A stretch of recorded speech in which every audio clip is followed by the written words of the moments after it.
to the December 11th, 2024 City Council meeting. We're going to begin with the invocation from Councilman Nichols, followed by the pledge. If you'll please stand. Let us pray.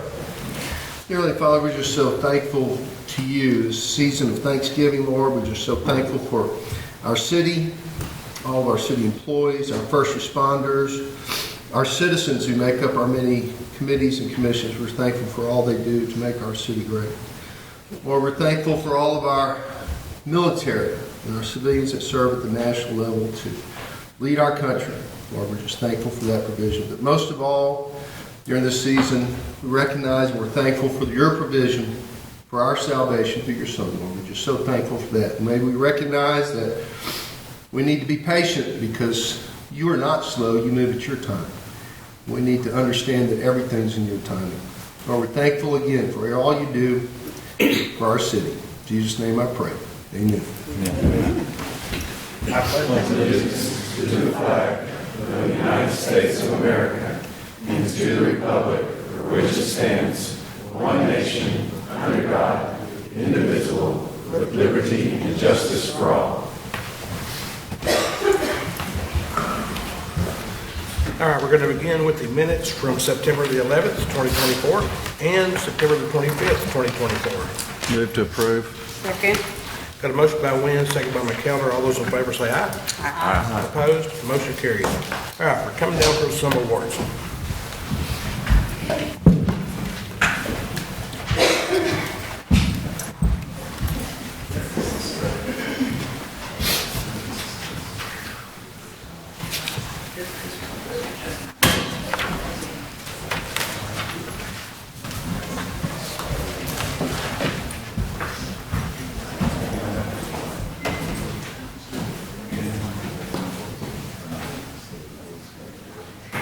Is it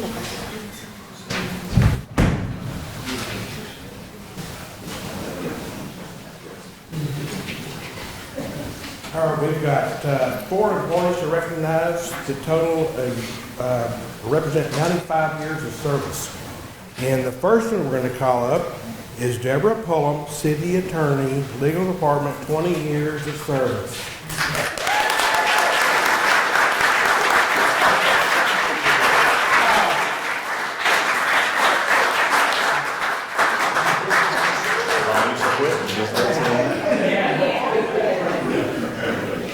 We like your granddad.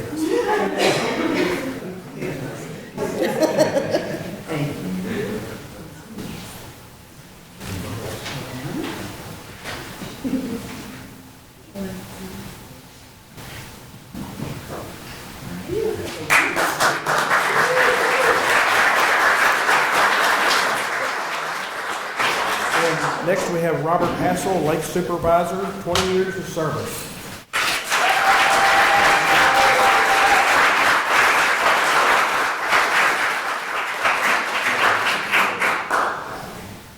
Where do you want me to go?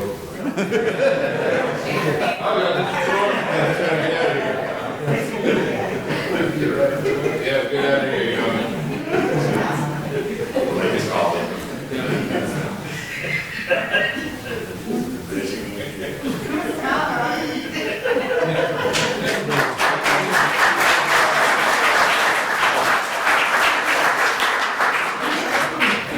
And next we have Patricia McKee, Deputy Court Clerk, 20 years of service. Is Patricia here? Okay, we're still going to recognize her anyway.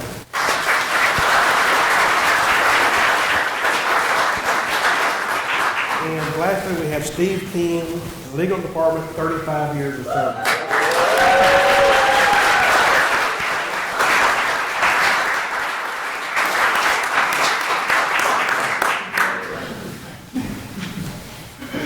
all right, Steve?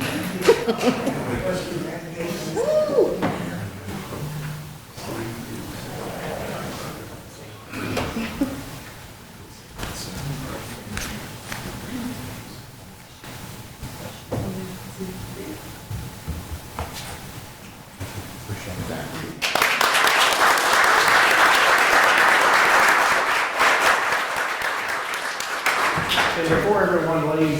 you know, when you think of Steve, especially 35 years of service, and then these others, that's a lot of dedication to the city of Tyler. And so we really are very thankful. I mean, y'all could have gone into the private sector, and you chose not to. So thank you for your dedication to the city. We really do appreciate every one of us. So thanks again.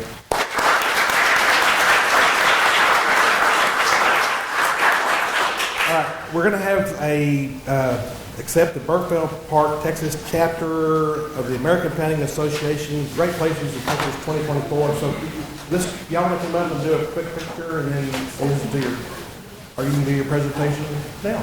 No, let's do the picture first. The picture? Okay. Nothing, that's heavy.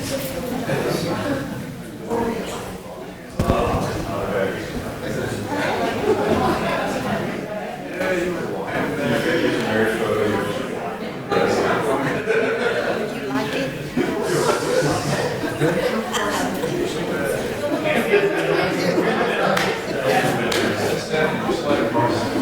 Yeah. We good? Are y'all ready? Ed, are y'all scrunched in? Are y'all scrunched in? Yeah. Scrunched. Kind of hard to Scooty and Jose. We don't have COVID.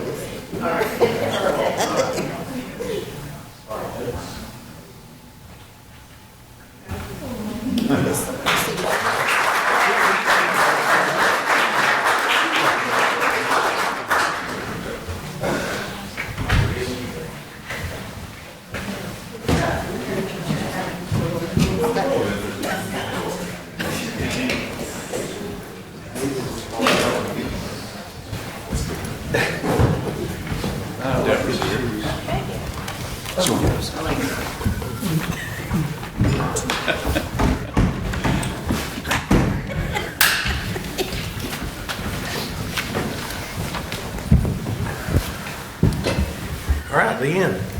Good morning, Mayor. Good morning, Council. Morning.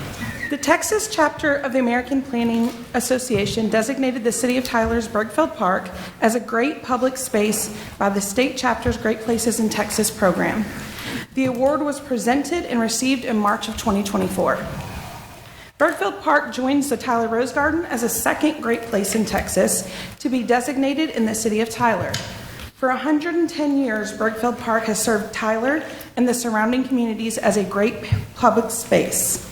In 1913, the city of Tyler purchased 8.4 acres of land for the neighborhood park, which was developed over the years with public and private funding. Bergfeld Park was also designated as a Lone Star Legacy Park by the Texas Recreation and Park Society in 2014. In 2013, a master plan was adopted to update the park's features. Restorations for the park occurred in 4 different phases. In 2015, there was a new playground.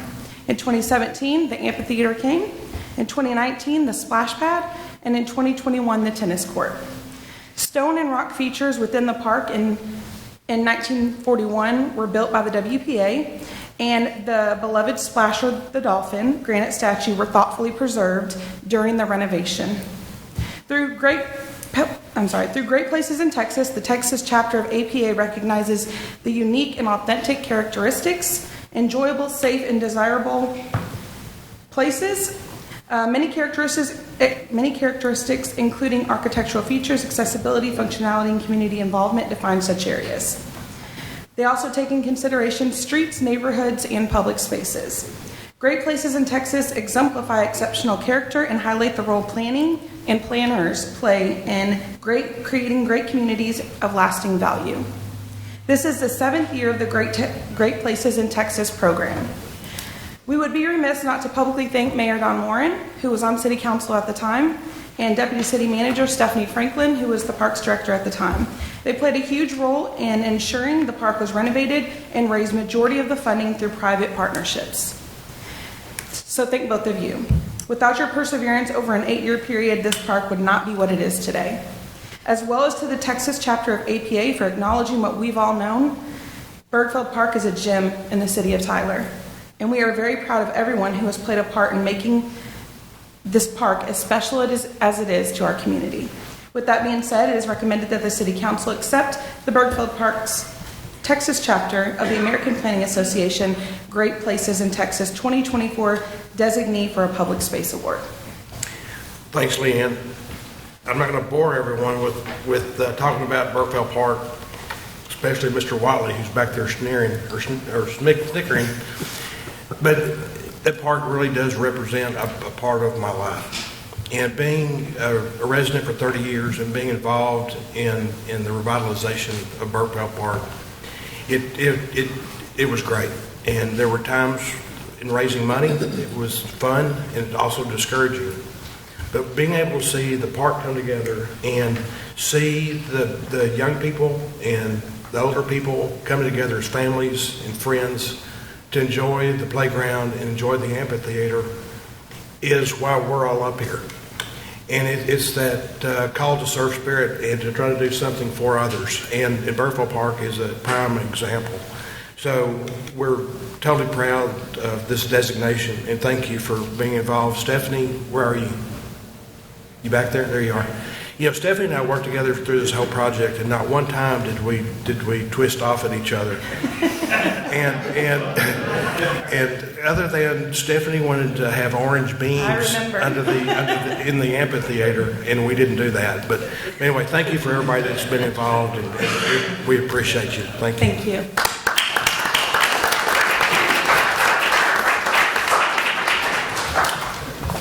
All right, Kyle. Good morning, Mayor and Council. This first item is a zone change request from C2 General Commercial District to PCD Planned Commercial District. This is located at the corner of West-Southwest Loop 323 and Watson Street. The applicant's requesting the change to allow for the property to be reused as a auto body shop. It's currently a car lot at the location, and they plan to add some square footage to the building and some other parking areas for the body shop. The C2 zoning does not permit auto body shop, but a PCD zoning or M1 industrial zoning does. And so the applicant's requesting that. The surrounding properties are generally commercial and industrial and are developed with a variety of car-oriented repair shops. And there's some vacant land to the west and then retail to the north. This request is consistent with the land use guide as it will remain for commercial use, as you see here, the property as it currently is. And they plan to store any vehicles in repair or in storage at the rear of the property on the south side, away from Loop 323. This is the site plan they've proposed, which essentially matches what they have today, but they do show the expansion of the building in the gray shading. Of the notices that were sent out, none were returned in favor or in opposition to this request, and the Planning Commission recommends approval. Any questions for Kyle?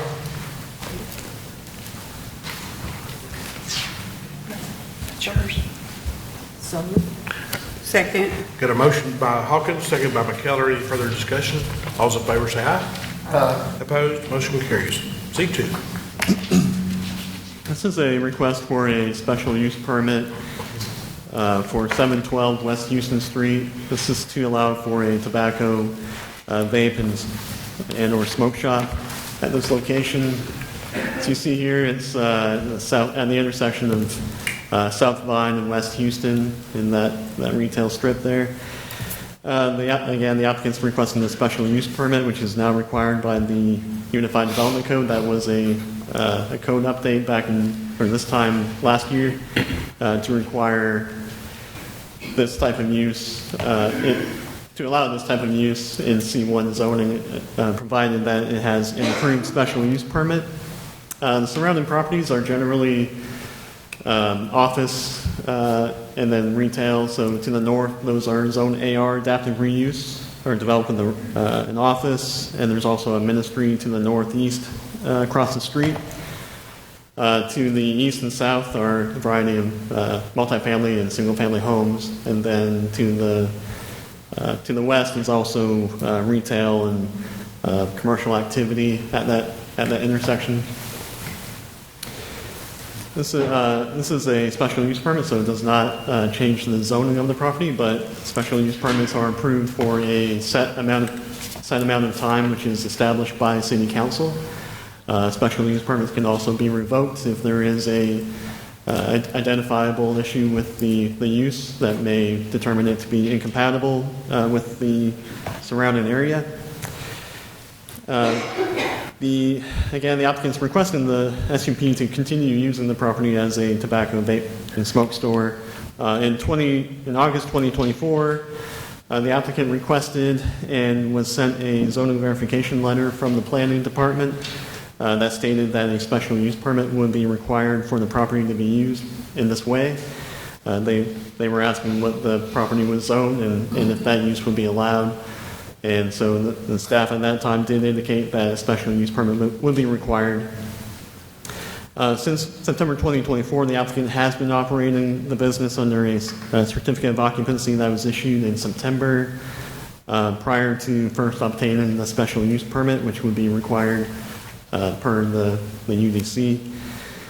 In October, the city received a complaint about the business, which prompted the application of the special use permit. The applicant is requesting the SUP in order to be compliant with the code. Like I mentioned, the UDC was amended in 2023 to restrict the use in C1 except if SUP was approved. Any new tobacco, vape, smoke stores are required to be at least 1,000 feet from one another. So another vape shop has to be 1,000 feet from another one. We did analyze this and found that there's not any within 1,000 feet. I believe the closest ones there on West Front Street on the upper part of that map, which is about 2,000 feet away. Vape shop or this type of use also is required to be at least 300 feet from protected uses such as schools, hospitals, and places of worship, as well as daycares. I mentioned that there is a ministry type use across the street. We did not identify whether we didn't find any certificate of occupancy for that location to be a church. But I believe they are offering some services there and are used as a ministry. Of the notices that were sent out, no notices were returned in favor or in opposition to this requested SUP. The applicant did supply kind of a list of, I believe, maybe patrons of their business that were in favor of the store remaining open. On December 3rd, the Planning and Zoning Commission, by a 5-1 vote, recommended approval of the special use permit for a 1-year period of time. This will allow the city to analyze the activity for 1 year and see if the special use permit can be renewed within a year. That said, there's new information about that nearby ministry use that was identified after that meeting, and so the Planning Commission did not have that information when they reviewed the request. But their recommendation prior to that information was to approve it for a 1-year period of time. City Council has the option to act on this request today. With their recommendation, you can also send it back for them to review it again if you think there's new information they need to provide a different recommendation, or if that would impact their recommendation. But as it stands today, the recommendation from the Planning Commission would be to approve it for a 1-year period of time, and again, that will allow reevaluation over the year. I'm sorry, Kyle, can you back up and re-explain the building across the street? Is it being recognized as a church? And is the 1,000-foot rule applied not just to another vape shop, but does it have a bearing on the distance from a church? Yeah. A church or a place of worship would be a 300-foot distance requirement, which, like I mentioned, that we're not sure at at this time, whether that is qualifies as a church, we know it's a ministry, but also that has not been approved to be in operation either. So it's, without knowing if it would be suitable for a church, because there are building codes that come into play when you have a large gathering of people or an assembly in a building. So without a CO, I guess it would not be considered to be a church at this time, but that would need to be investigated. So are you saying that the church does not have a CO? We do not, yeah, that's correct. Okay, because I've been to services there, they do operate Okay. routinely as a church. Okay. And they're right across the street from the vape shop. But have they sent in any complaints? Nobody's sent? We had no complaints submitted to staff. So Kyle, I have a question. So did you get a repercussion from this organization, church or whatever, ministry? What did they have to say about this? We didn't send receive anything to them? any feedback from anybody in opposition to this request. Kyle, I have two questions, and I don't mean for these to be trick questions. So I want your opinion on this. In your opinion, does a vape shop adversely affect the character of this neighborhood? But I think that's unknown at this time, without knowing if there's any.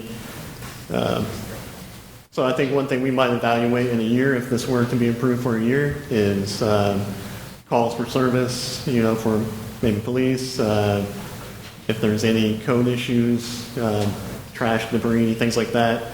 And if those things are present, then that might indicate that it might be inappropriate. All right, what about... So like an attorney's answer. What about, does this vape shop adversely affect the general welfare of this neighborhood?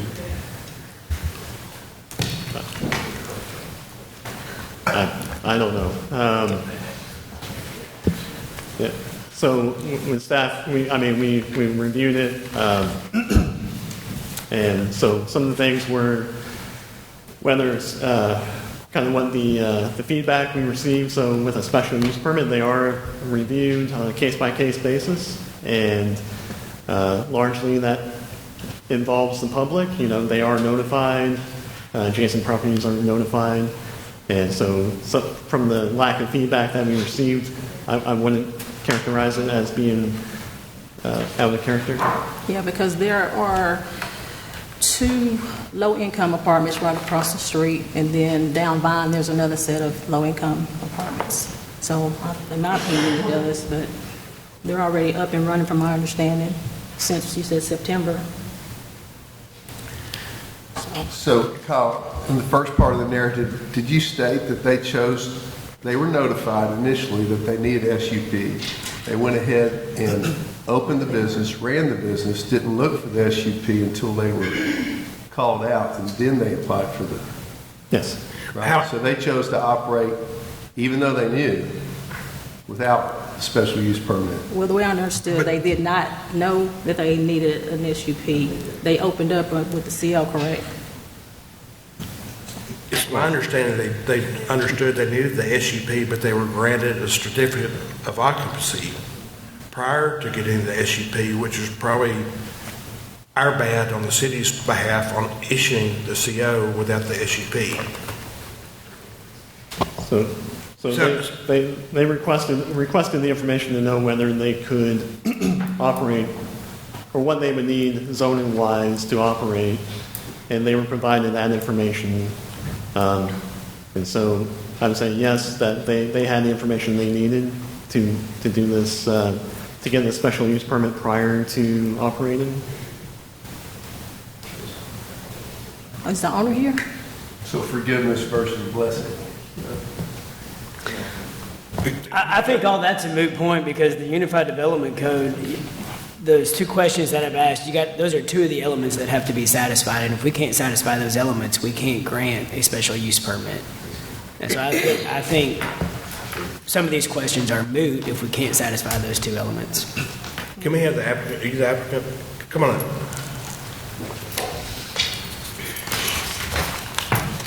Can you state your name and address for the record, please? Name is Hassan. Address is 1717 Shiloh Road.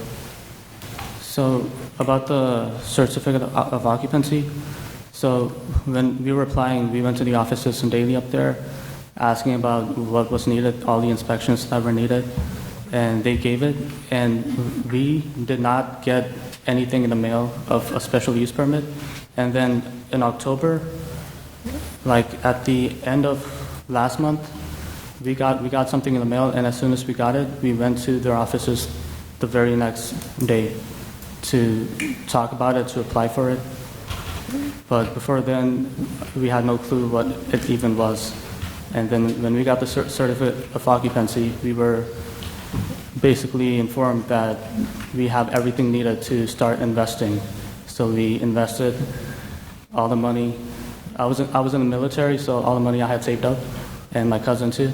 So we had already got everything ready, and then a month after, we got the special use permit in the mail saying that we need this in order to operate. So did you shut down during that time? We went to the offices the very next day and said that we're in a situation where we have to pay the inventory. We got it like half of it, we got it in like a loan. We have to pay them back. So we asked them if for the time until the meeting for this meeting, if we could continue operating just so the financial burden doesn't affect us that much. And in that time they approved it. They said that the person who I was talking to, he said if I would have to talk to my higher ups, and if anything comes up, I will notify you. I gave him my number, my contact information, so they knew that we were operating, and they said that if anything happens, he would contact me about if I had to close it for the time being. So what types of products? You have vapes and Yes, ma'am. CBD, THC. I know there's a legal amount of THC that can be in these vapes. Do you have both of those in your shop, or? Yes, ma'am. We have tobacco products mostly. We have vape products. We do have CBD, and we have THC as well. But there's also a gas station walking distance, like across us, that has all those same products as well. It's in the C1 location too. It's the same zoning as us, and they have the same. There's not one product that we don't have that the gas station that's also walking distance from where we are doesn't have. So to the mayor's point, we issued a CO, reviewed all, gave them the CO, they made the investment, they opened their business, then we came back looking for the special use permit. That's the way I understand it. Is that correct? Yes, sir. Carl? Yes, sir. Yes, because Yes. So we made the investment, I we have. have a CO, and you made the investment in your business. Yes, sir. I have the CO. I have a picture of it. The occupancy, the letter that the certificate of occupancy that I have gotten. I also applied for all the licenses, and the city also approved the name. It was a tobacco shop name. That was also approved by the city. So as soon as I got every single license that was needed, I started the investment. You know, I'll say it. I don't like vape shops. And I don't like them in Tyler. I don't like them by the schools. I don't like them by churches. I don't like them, period. But I'll say this. The manner in which this all occurred did make it to where you went out of pocket to buy your inventory. And personally, I don't want you to lose that investment because of the way this all worked out. But if you do get the special use permit for a year, it can be revoked at any time Yes, sir. I understand. prior sir. to that 1 year period. So if there's behavior or things that occur there, it can come back to council, and that SUP is revoked, and you still lose that money that you spent on inventory. But I think the fact that a certificate of occupancy was issued that it happened. And, I mean, it's up to the will of the council on what we do, but that's just my, I mean, I concur. I mean, he went by what he was told. So, and it's only for a year, but I don't like fake chops either, but. Yes. So, anything else for the applicant or for Kyle? All right, thank you. Oh, You're good. okay. All right, anybody want to make a motion? So moved. So moved. We have a motion. Second. Got a motion by Hawkins, second by Nichols. Any further discussion? All those in favor say aye. Aye. Opposed? Opposed? Did you get that? You abstain? Did you get that, Cassandra? For abstentions, we do have to have that beforehand, and it needs to be a conflict, so yeah, vote. So you're aye or nay? Nay. So we have 1, 2, 3, 4 ayes and 2 nays. Correct? All right. Good luck with your project. And don't make us come back here and revoke this. Yes, we will always be complying by the law, not Thank you. selling to anyone underage or anything like that, sir. Okay, thank you. All right, Z3, let's move on. This is a zone change request for multifamily to single-family attached and detached, R1D on West Waller. The applicant's requesting the zone change to be able to subdivide this lot into 2 lots. It is generally surrounded by single-family homes. This is in the North End planning area, which adding an additional home to the north there would be consistent with the Tyler First plan to add more rooftops to the north end. And so, like I said, they plan to split this property east to west to build another home on the north side. Planning Commission recommended approval of this request. Any questions for Kyle? No question. So moved. Second. Got a motion by Hawkins, second by McKellar. Any further discussion? All those in favor say aye. Aye. Opposed, motion carries. C4. This is a request from M1 Industrial to C2 Commercial. This is on the West Loop, the Hollywood Theater there. The applicant is requesting the change to develop or to reuse the property for medical offices and clinic uses for Bethesda. The surrounding properties are kind of industrial warehouse type and then retail on the west. This is consistent with our land use plan for it to be a business office park. So you see here, they don't plan to add any square footage, but they do plan to renovate the inside of the old theater or the theater for those office and clinic uses. No letters in opposition were returned, and the Planning Commission recommends approval. Any questions for Kyle? No, so moved. Second. Got a motion by Hawkins, second by Wynn. All those in favor say aye. Aye. Opposed, motion carries. John English, thank you for what you do for our community. Thank you to Bethesda. You guys are awesome. Mark, thank you for representing them and wish you the best of luck. All right, Z5. This is a site plan amendment for a planned multifamily development on Oak Hill Boulevard. The applicant is requesting the site plan to adjust the layout of the development and to increase the number of multifamily units. As you see here, the surrounding properties are generally for C1, which is light commercial. They're developed with a variety of retail and office uses. To the north is currently undeveloped. This area is identified as a mixed-use center, which is around the Fresh area, Elkton Trail area. So you see here, it's currently undeveloped. This is the site plan that was approved back in 2022, which had a density of just under 70 units per acre. So more medium density development. This new request is to allow the proposed development here, which is 240 units, which is 19.43 units per acre. Still less than the the maximum for multifamily, which is 24 units per acre, so it's 19. These buildings are shown to be 3-story buildings, and again, a mixture of single or one-bedroom apartments or units and 2-bedroom units. As you see here, this is the location.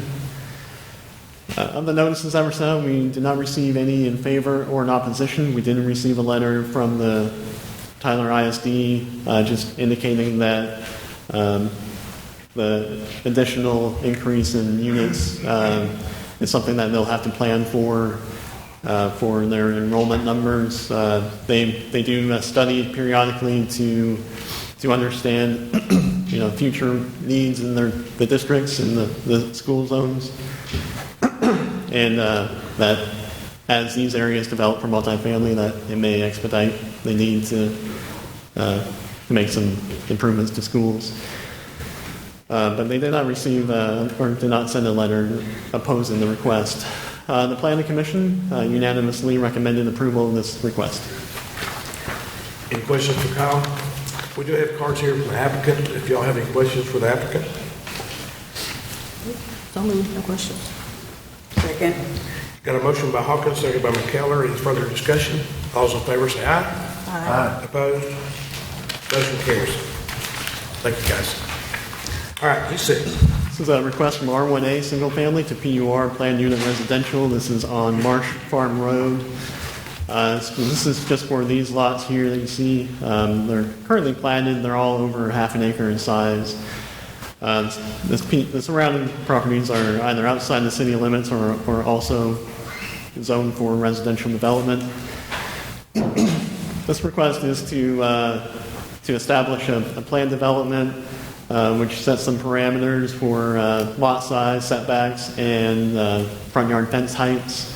So this is a narrative that's being recommended, or proposed and recommended, is that for any lots that exceed half an acre in size and those that have a 50-foot front yard setback, where the typical setback is 25 feet, those properties may have a wrought iron fence up to 6 feet tall in the front yard. Typically it's a 4-foot tall fence, but these are larger lots with larger setbacks, more ranch style development. So that's when they're proposing for these lots. As you see here, some of them already appear to have fences that are built, which a permit is not required for fences in the city.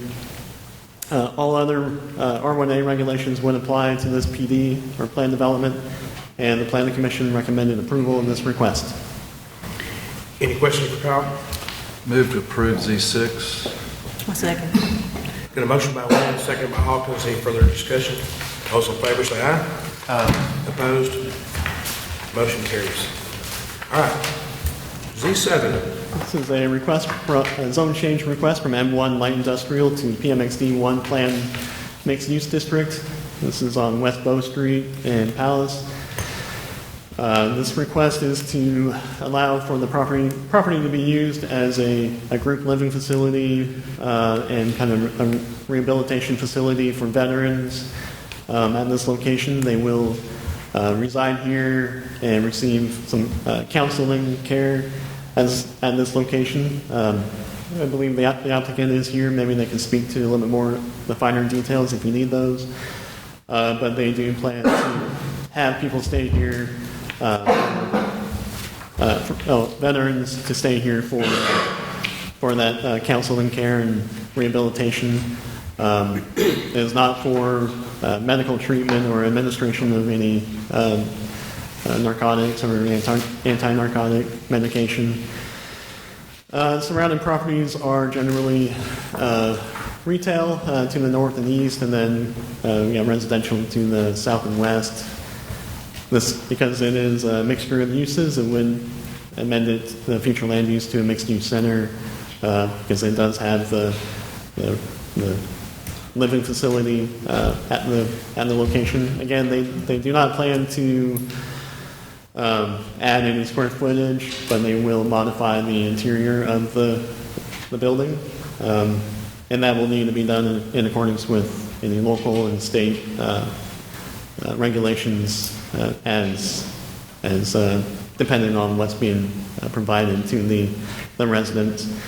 They are proposing a site narrative, which essentially approves the uses for the rehabilitation and recovery facility, the group living facility, the multifamily, and that the sign standards will be more of on the light commercial, more of a retail sign standard, but I'm not sure if they actually plan to add any signage other than identification signage. This is the current facility and some of the surrounding properties, as you see there. The Planning Commission, or no notices were returned in opposition to this request, and the Planning Commission recommended approval. Any questions for Carl? We do have the applicant here, if y'all have any questions for Mr. Thompson.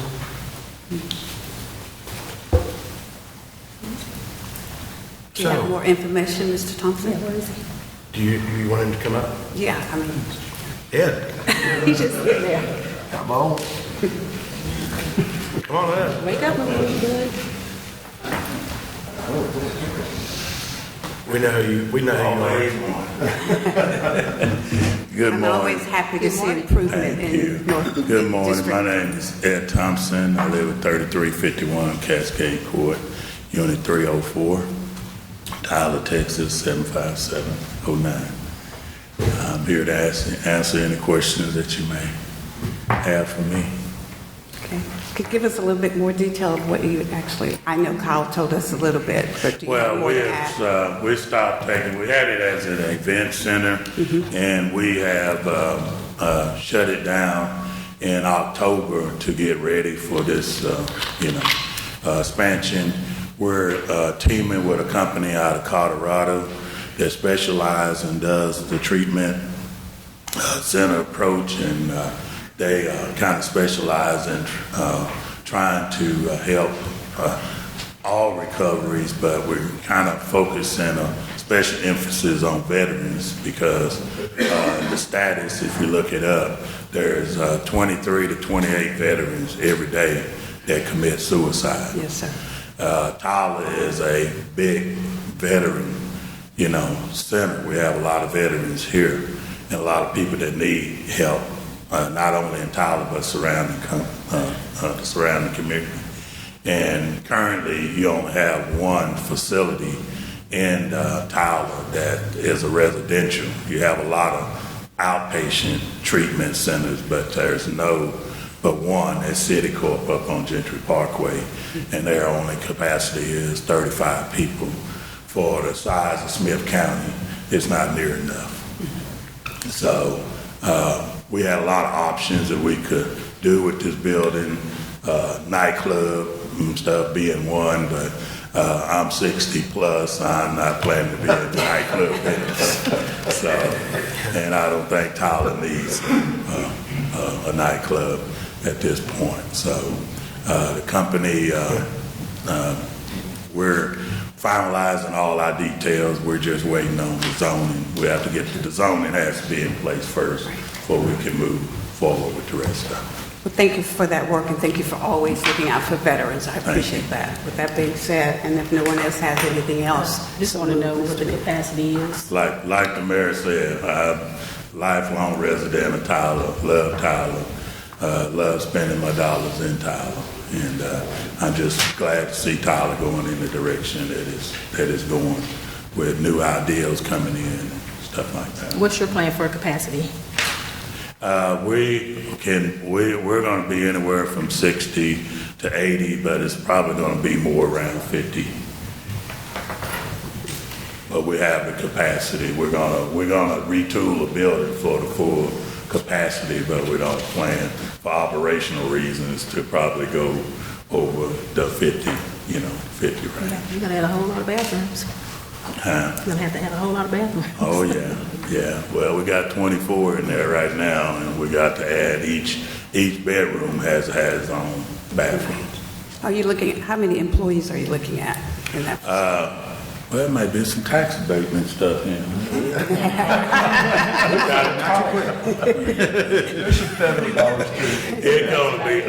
It's gonna be upwards to 50 to 60 employees when at full capacity.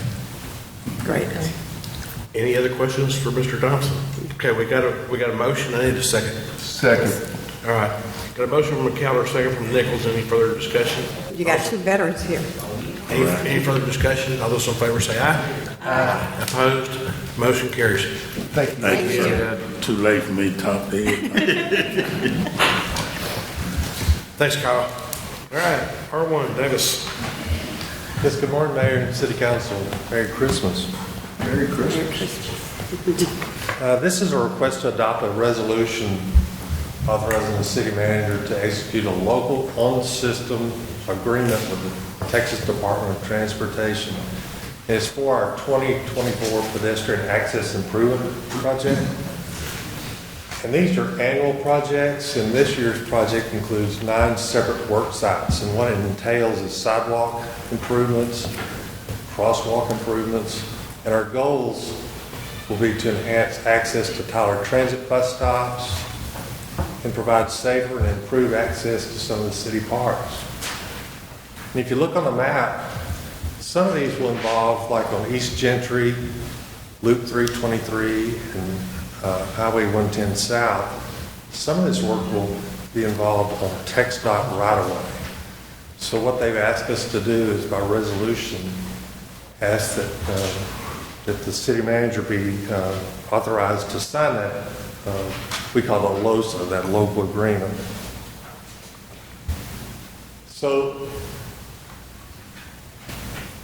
the permit itself is really more of a permit. There's no cost to this agreement. It's just to acknowledge that these are city improvements on TxDOT right-of-way. So it's their form of a permit, and this may change in the future projects, but for now, this is our way to get that permit, to get permission from TxDOT to do that work. You done? I'm done. Unless you have other questions for me. You kind of finished that sentence kind of on a high note. Any questions for Davis? Can I get a motion? So moved. Second. All right, we got a motion by McKellar, second by Nichols. Any further discussion? All those in favor say aye. Aye. Opposed? Motion carries. Great job, Davis. Thank you very much. Keidre. Keidre gonna bring that same energy?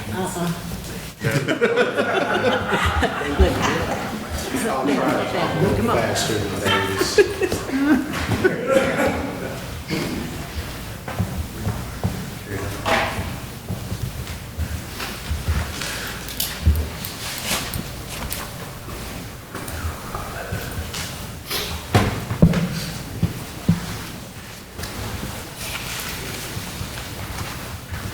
Okay, Mayor and Council, you have item 01 before you. This is one of our first budget amendment ordinance for the fiscal year. As you all know, we do about 2 or 3 of these a year.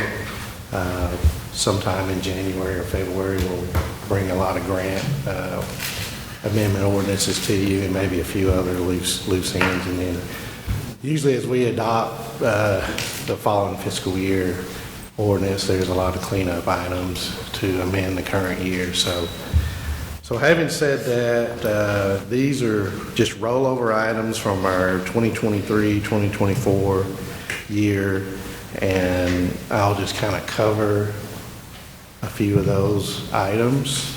I'm not going to go in a lot of detail, but you've got a summary sheet here and you've got the detail in your packet. The general fund, we're looking at amending about $247,000. There's some traffic signal items, some architectural fees for the PD training center. Just a few of those items. General capital projects fund, we're looking at amending the budget for elevators at the parking garage altogether. I think it's going to be about $500,000 for the elevators. There's already some dollars budgeted in Fund 102, our General Capital Projects Fund. So we're going to replace the 2 elevators there. I think we're going to move to a Otis elevators, which is a lot easier to get parts for those elevators. So I'm sure our citizens will be glad to see that. Our Quality Street Commitment Fund, we're just got some carryover for Seal Coat and Alley and Brick Street improvements there. Cemetery Fund, just some miscellaneous items, $2,800. Park improvements, $439,000, improvements for Stewart and Woodard Park. And then the Hotel Occupancy Tax Fund, we've just got wrap up from the WT Brookshire Center, some carryover there. TIF TERS Fund, the net there is $61,000. There's some revenues that we had to add as well, so the expenditure increases a little bit more than that. But those are for our cops that we're going to add downtown. We need to add a little bit more to the budget for that. We were approved by the cops grant, and so we've got that going on downtown. PEG fund, just about $5,700 with the miscellaneous items. Water utilities, we've got some erosion control work out at Lake Palestine. We've got roof repairs at Golden Road as well. And then our water capital projects fund, we've got wrap up on the John Soules waterline project, some service center improvements that we're wrapping up on, and then our meter replacement program. As you all remember, we initially were going to do about 8,000 meters. We bumped that up to 11,000 meters. And today, as of today, I think we've gotten about 1,700 of the 11,000 meters changed out. So they're making some good progress on that. Also, we've got on West Side wastewater treatment plant, we've got a lagoon clean out there that we've got to pay for. In stormwater, we've got various projects there. Vehicle services, this is just longer lead time on vehicles, so we've got carryover dollars there. And property and facilities fund, $605,000. I think we've got senior center roof and Goodman Museum roof there. And then technology, just miscellaneous items. But net of revenues, all the amendments are about $9.6 million. So it is recommended City Council consider approving attached ordinance amending fiscal year 24-25 budget to provide funding to complete various construction projects, motor vehicle purchases, and other purchases not completed by September 30th, 2024, as anticipated. That concludes my presentation. Any questions for Peter? All right. All right. So moved. Second. Okay. Got a motion by McKellar, second by Nichols. Any further discussion? All those in favor say aye. Aye. Opposed? Motion carries. Thank you. Thank you. Jacob, M1. Morning. Morning. Morning. Morning.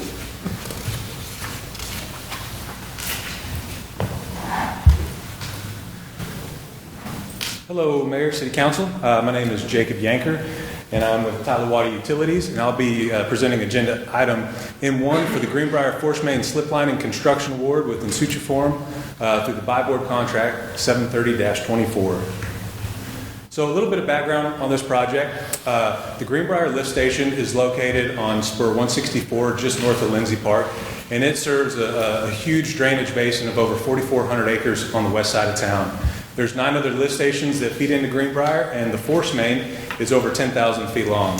The existing pipe material is asbestos cement, which we've found to be very brittle. It's around 60 years old, and it has inconsistent inner and outer dimensions, which make repairs much more difficult. So in the past decade, this force main has averaged around 1 to 2 leaks per year, but we've seen a record amount of breaks in the last 10 months. This pipe indicating that this pipe has reached the end of its useful life. So on July 24th, City Council approved a professional services agreement with KSA to jump onto a fast-tracked rehab design. And the process that we're going to be utilizing is slip lining the existing pipe. So the staff has been working through the buy board to define this project scope and the details. and the work within Sutuform. So a little bit about the scope. We're going to be cleaning and inspecting the entire length of the force main. There's going to be a full-length bypass pumping setup, the full 10,000 feet. We're going to be slip lining 10,400 feet of 14-inch fusible PVC pipe inside the existing hose pipe. We'll be pressure grouting the annular space in the hose pipe. We'll be installing 4 new air release valves and then pavement restoration associated with all this work. And we're planning on a 180-day contract time. So I'd like to request that the City Council consider authorizing the City Manager to execute a capital improvement construction contract by board contract number 730-24 in the amount of $5,941,570 within Sutuform Technologies for the Greenbrier Force Main Slip Lining Project, and adopt a resolution reserving the right to reimburse expenditures with proceeds of future debt. Any questions for Jacob? So is it just one slip line through the whole 10,000 feet, or do you have to come up? So we're going to have approximately 10 insertion and winching pits, and we're going to be pulling the pipe through those pits. So I was going to go back to show the detail for the insertion pit, where you can see the tail length of the pipe, and it'll be several locations. All right. Move to approve M1. Second. Got a motion by Wynn, second by McKellar. Any further discussion? All those in favor say aye. Aye. Opposed? Motion carries. Thank you, Jacob. All right, M2.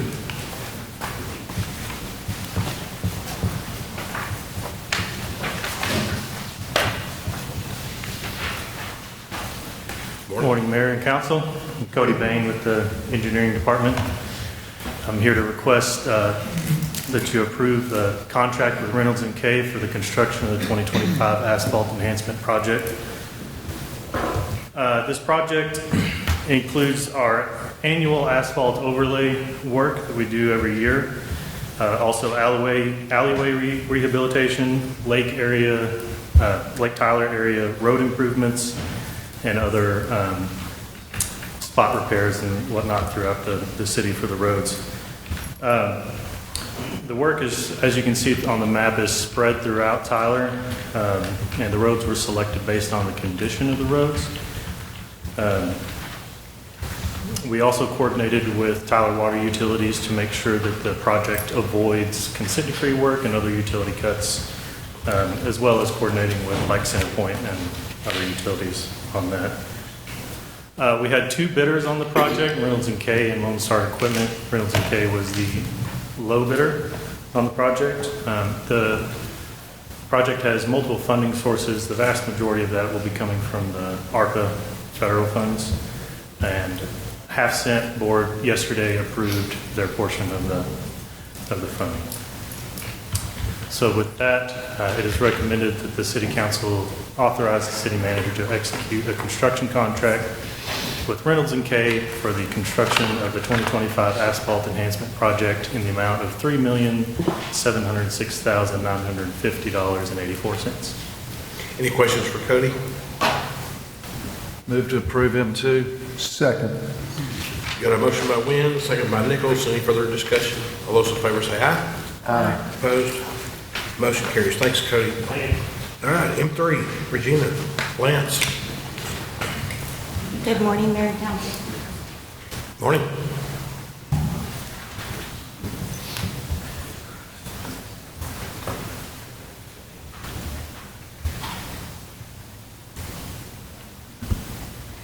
M3 is a request that the City Council consider awarding RFP 25-003 for medical and pharmacy stop-loss contract to Voya for the calendar year of January 1, 2025 in the amount of $999,112.08, the details of which are in your packet, and our consultant, Lance Penley, will provide more details on the RFP response and the recommendation. Thanks. Thank you, Regina. Lance. Great to see you. Members of council, good to see you. Ed. I'm here for my annual approval of the stop-loss contract. As a reminder, we are self-funded. As a health plan, we self-fund our medical coverage and our pharmacy coverage up to $375,000 on any one individual. So the city takes on the risk up to $375,000, and then we have a stop loss reinsurance carrier that covers us over that. We also cover our group as a whole. So if overall our claims start running bad, we have what's called aggregate coverage that protects us if our claims as a whole run over the expected cost. So I call that budget protection insurance. So I'm going to be seeking approval for both of those coverages today. We do, just as a reminder on kind of our strategy here, before we typically enter in, so we're only allowed to enter into 1-year contracts for reinsurance, so that's why y'all see me every year.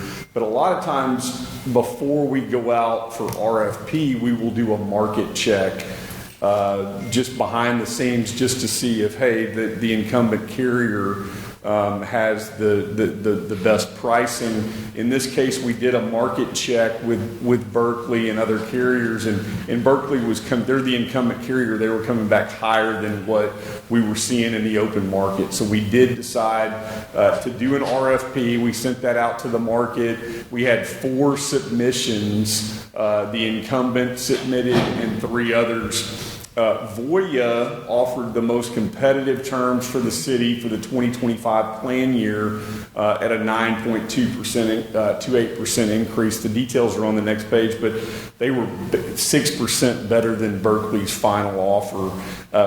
Just as a note, we've been with Voya before on our stop loss insurance, and I believe even on our life insurance in the past. So they're a great carrier, been a great partner in the past for the city. I'm comparing under the current terms, the $375,000 deductible. They would have 24/12 coverage, which would give us protection for any claims that were incurred this year and paid next year. We do have the same provisions, as I mentioned, a no new laser contract, a 50% rate cap. We have here at the city come across some very large increases before, and the rate cap came into play in those prior years. And then there are no current lasers. A laser is a person that would be at a different deductible amount than everybody else because of some sort of health condition or things like that. So we do not have any current lasers on the policy right now. Here are the details. I won't go into the specifics, but as Regina mentioned, Voya is over here, and you see kind of down at the bottom the annual difference. Berkeley was at a 16.43% increase on their final offer, and then we had Voya in at 9.28. The other carriers were uncompetitive because they wanted to assess lasers and do different things that we decided that's not something we were interested in. One other note, the council approved last year a 9% reduction. We were all very excited about that. I think I delivered a very high renewal in the prior year, and we ran very well. So really this 9% increase is just bringing us back up to where we were in 2023.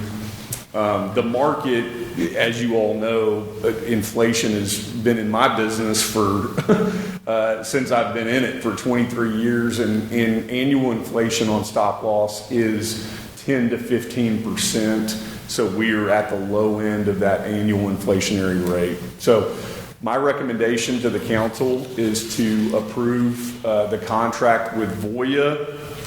I'll restate the annual premium at $999,112.08, and I'll open it up for questions. Any questions for Lance? I've got one. It may be for Regina, or for Kedrick. The fund balance this year as opposed to years previous, how are we looking? I don't have those by memory, but the fund is trending well, and we're trending up in a direction of rebuilding that fund balance. Kedrick's coming up to kind of give a little bit more detail on. Kedrick, you coming? Yeah, that or he's hiding.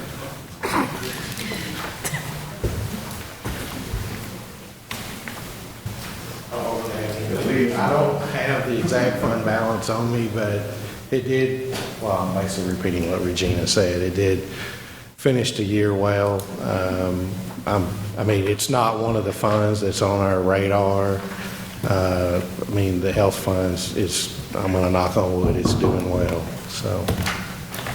But I can get you the fund balance real quickly. The reason I ask is, when I first got on council in 2014, it was in the red. And Yes. it wasn't a pretty sight. Yeah. So it's nice to see where we are. And it was on my last quarterly report. I just don't have it with me. No, I was just looking to see if perhaps in the budget amendment you slipped it in there. But I think the mayor's narrative, though, is something that I think that needs to be ultimately, because just the story of really for about the past 10 years of kind of on the recovery on our, as far as insurance from the work that's been done by the council, decisions that have been made, some sometimes unpopular, but in order to be able to make this be able to be to the point today where, we don't, typically previously we were raiding other funds to pay for our insurance funds. To be able to have the very healthy fund balance that this has, where you didn't increase rates for employees this last time around because of the fact that we were able to kind of keep our costs down and be able to still have a healthy fund. And so it has been some amazing work. And Lance, you've been a large part of that as well. And we appreciate just what you've been able to contribute. All right, any questions for Regina, Lance, Keeter? Are you through with your presentation, or you got to ask? Yeah, I'm completed. I do have some unaudited numbers, and I know we met with the council earlier in the year, and we were in the green on the 2022-23 fiscal year, and trending very well with the numbers that I had on the 23-24 fiscal year. And I think we talked about some of that in I think it was our finance committee meeting earlier this year. So everything's going well with the health fund until Kedrick tells me different. All right, any questions? Move to approve. Second. Got a motion by Nichols, second by McKellar. Any further discussion? All those in favor say aye. Opposed? Motion carries. Thanks. Great to see everybody as usual. Thanks, Regina. All right, we are down to the consent agenda. What I would like to do, if we may, is pull CA4 and discuss that separately from the remainder of the consent agenda. Ed, do you want to do a little talk on CA4? I'd be glad to, sir. So for CA4 is the council's consideration adopting a resolution casting the votes to elect the candidates to serve as members of the Smith County Appraisal District Board of Directors.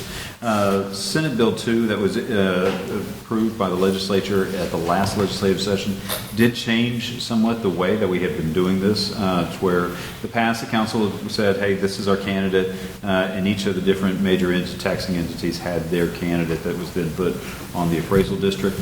This time around, there's a slate of candidates, and the different entities put their votes towards those.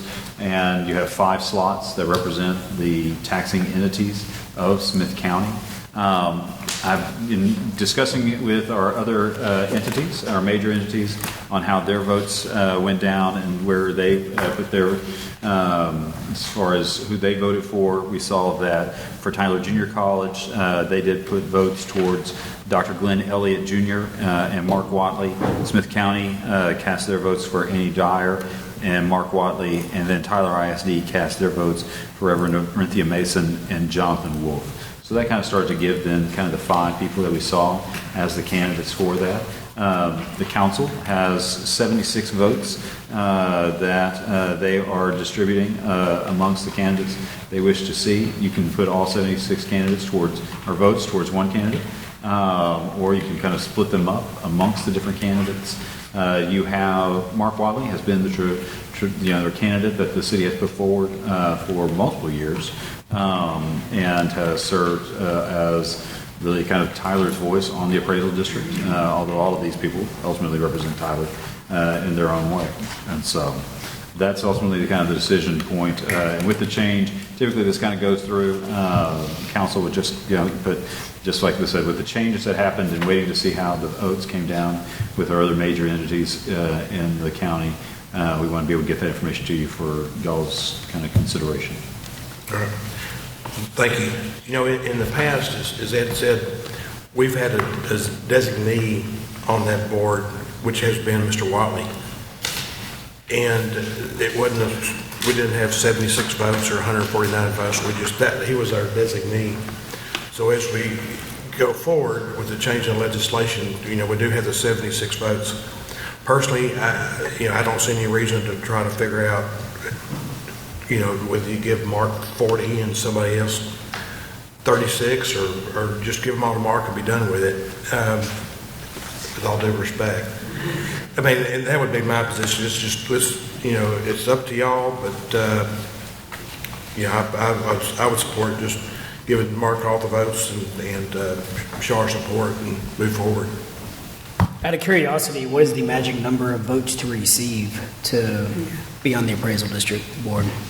From my understanding of this, and this can be completely wrong, it's just as far as majority rule on it. So which of these 5, and I think there may be 8 candidates, I may get some based off memory here, but which the top 5 then are put on there. And then the way this is also changed is that there are, I believe, 3 that were elected back in May of 2024 that represent kind of the general public. Let's see.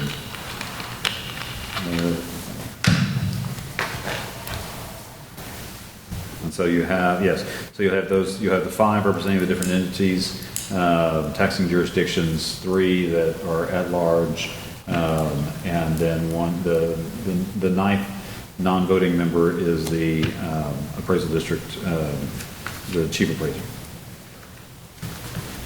So if we move to approve the 76 votes, that'd give Mr. Watley 200 altogether?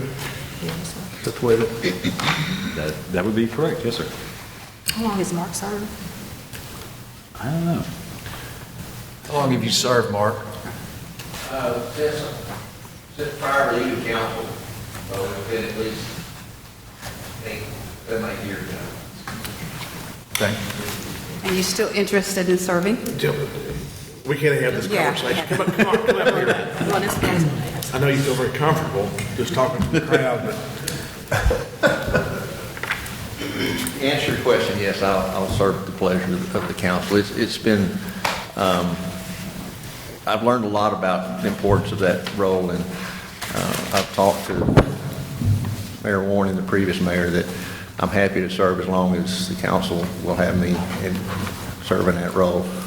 We've got a good slate of board members now. To Ed's discussion, there's 8 people up for election. 5 of them will be elected. 3 of them were elected during this latest election that the state mandated. So we've got 3 elected members, and then we'll have 5 members that are from the community. Well, and I think this is a board that I'm not saying you have to be careful. I think it's a board that you have to make sure that the people that are on there are representing the citizens and representing the taxing jurisdictions, and that represents everybody in a fair and equitable manner. And I think the group that's on here is that group. And people need to understand too that we're basically doing exactly what the state law asks us to do. This is not the review board. We're not setting values or anything. We're just governing board over the appraisal district, which is greatly dictated by state law what we can and can't do. Okay.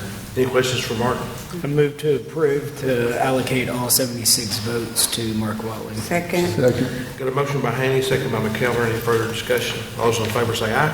Aye. Opposed? Motion carries. Thank you, Mr. Watley. Thank you. Glad to serve. All right, we're going to move to the remainder of the consent agenda, CA2 through CA8, less CA4. Move to approve. Got a motion by Haney, second by McKellar. All those in favor say aye. Aye. Opposed? Motion carries. City manager's report. Mayor and Council, quick note from Kedrick, by the way. So for the projected ending fund balance for the health fund is at $4.2 million. So he was able to get that piece of information for us. Some interesting information. Tis the season, and Tylerites know not to drive down South Broadway at this time of year. But an interesting piece of note that came out yesterday was the Texas Top 100 Congested Road Segments, that South Broadway is not on the Top 100 list anymore. In the most recent Top 100 Congested Segment roadways in Texas, South Broadway Avenue is missing. The data for the year 2023 has South Broadway Avenue ranked at 102, down from 87 in 2022, and the rank of 47 in 2021. Data, as reported by the Texas A&M Transportation Institute, did show increases in traffic volumes by about 3%, as well as traffic delay by 1.8% over the previous years. However, the Texas Congestion Index, Commuter Stress Index, and Planning Time Index for the corridor has remained level or improved over the previous 2 years. We understand that during peak travel times, it is still a congested corridor and causes frustration and delays. However, the fact that Tyler continues to see growth along with the rest of Texas, and we are moving out of the top 100 most congested roadways, is a testament to investments the city has been and continues to make in our traffic signal system and the hard work of our traffic operations staff to maintain our system at a higher level of operations. The city is continuing its evaluation of improvements in the area through the South Tyler Mobility Study, and we continue to partner with Texas Department of Transportation for future improvements on South Broadway Avenue itself and for parallel corridors of Biloxi Drive, Old Jacksonville Highway, and Roans Quarter Road. So if you want to go out, just make the drive down to South Broadway to see how far you can go. You can now, and know that you're not on the top 100 worst road as far as congestion in Texas. You gotta get around the loop first. Get around the loop. So I don't see, is Cameron back there? He's not here? Busy working on South Broadway. Yeah, he's stuck on South Broadway. Not it's stuck. Anyway, thank you, Cameron, if you're watching. Yes, and that is actually a big piece of it. It's just the fact that it's the work of Cameron, council, the investment the council, the Half-Cent Board have made, and to South Broadway, you do start to see improvements like this. And we appreciate just the support that the council has given towards those type of projects. Also of note, on Tuesday afternoon, we had several members of the council there. The governor's office visited Tyler to award the city with a tourism-friendly certification. We are the third city in the state of Texas to become a tourism-friendly Texas certified community. And so we appreciate Visit Tyler for their efforts to lead on that, for our own staff, for the incredible work they do in making this such a tourist-friendly community through all the different events and just amenities that we have here in our community. Tis the season of giving, and to go with that as well, we have our 2024 Smith County United Way Drive results. Our employees participate each year in fundraising drive in conjunction with the Smith County United Way, and this year our employees raised $23,525 in pledges and donations to benefit those in need in Tyler and Smith County. We give a special thank you to Andy Erball and Prentice Butler for leading this year's United Way Drive with our organization. We also thank all of our employees who gave and are giving to make this a better place for our neighbors in the greater Tyler area. And Joe, some of y'all, most of y'all, I think, if not all of you, were able to participate in the parade recently. And so we, with the lighting of the tree on the square, just was a beautiful event. But a big thank you is to our hardworking parks crews and staff for assembling and decorating that beautiful tree that we have on the downtown square. With over 2,000 ornaments over the course of 2 days, they were able to get it up before Thanksgiving there. And it turned out, it looks beautiful. You drive by the square at night, it really kind of, it touches your heart and really puts you in kind of in the right framework and mindset for the holidays.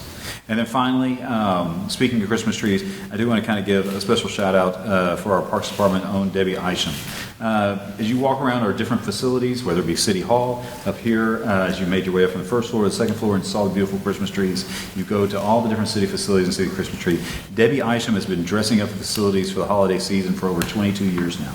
For this year, the Goodman LeGrand Museum, Rose Garden Center and Garden, and City Hall have been decorated by her. She's also helped through the years the Downtown Square Tree, Harvey Convention Center back in the day, Municipal Courts Tree, and Neighborhood Services Tree. This year's fully decorated 11 trees that she did.